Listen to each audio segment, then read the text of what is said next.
हे guys welcome back to my new blog. तर आता मी निघालेलो आहे गावाला।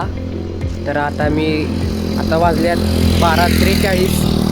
तर रिक्षा बोललेली आहे मी स्टँडपर्यंत जाण्यासाठी। तर रिक्षाचं वेट करत आहे मी। तर एक 5 मिनिटात रिक्षा येईल।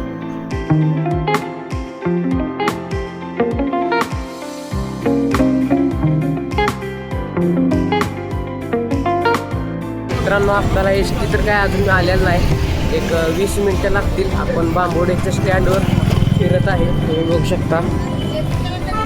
इथं आपण बांबोड्याच्या स्टँडवर फिरतोय। तर एस टी यायला एक 10-15 मिनिटं लागतील। आपण एक 15-20 मिनिटं वेट करूया मलकापूर जागा। ड्रायव्हर का काय गाडी चालवते।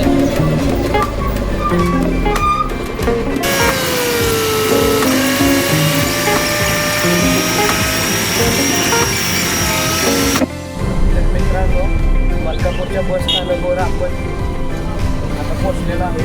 आपल्याला रिक्षा घेऊन आलेली डायरेक्ट मानपर्यंत जाणार आहे। हे तुम्ही बघू शकता, रिक्षा मिळालेली आहे मला।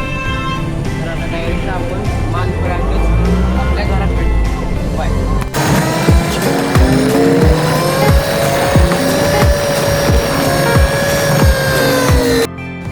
तर गाईज फायनली गावात आमच्या पोचलेला आहे मानपरे।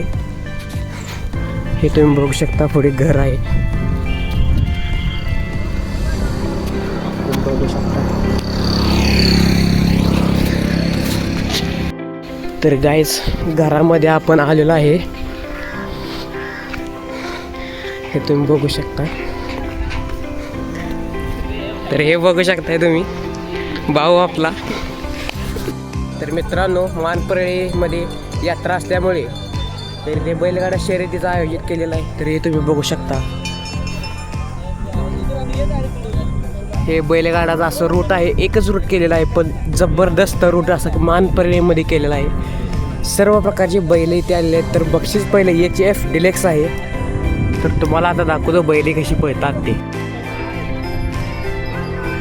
मित्रांनो अशा पद्धतीने बैलाची गाडी सुटलेली आहे।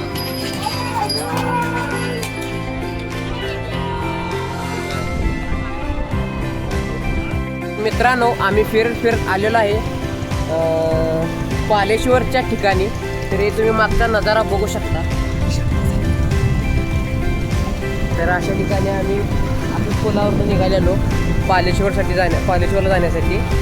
तर पालेश्वरला जाऊन आम्ही परत वापस आलेलो आहे। आणि तुम्ही इथं बघू शकता मस्त असा झरणा आहे छोटासा।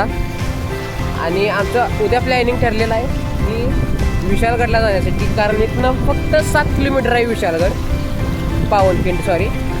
तर आम्ही उद्या पावनखिंडला जाणार आहे। तर ब्लॉग कंटिन्यू करूया। बाय।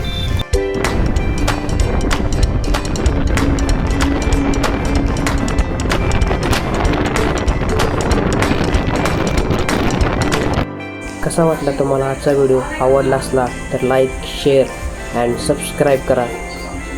भेटूया आपण दुसऱ्या व्हिडिओमध्ये। Thank you so much for watching. Bye.